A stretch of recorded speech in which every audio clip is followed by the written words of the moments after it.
Hi, this is Steve Stock with CoachAndTeachBaseball.com. I'm here today with another tip when working with parents and working with your little leaguers on the team.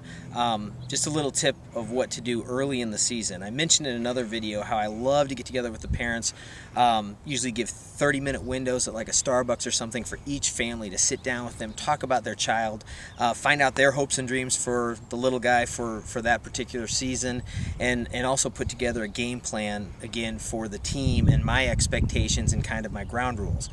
Communication's fantastic. It takes a lot of headaches away from your season. One of the things that we do in that particular meeting is I also have the player information sheet. I have the parents fill out all kinds of information, obviously their basic information, cell phone information, things like that, so I can reach them, contact them. It's safety issues. If there's ever an issue with a player getting hurt during a practice or a game or what have you, I'll have all their information. But I also put on things on that list such as I want to know if there's any health issues. Do they have asthma? Do they have anything that would affect their well-being that the coaches should know about? Believe it or not, parents sometimes forget to tell you that, and you don't want to get into a hot summertime practice with a child that may have issues and not be aware of them. So you want to ask them on that sheet.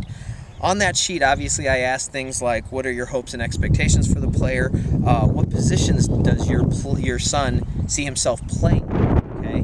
As we all know, as they get older, you have to narrow that down. It's not to say that a player can't be a utility guy and play outfield, second base, shortstop, first base, pitch, catch.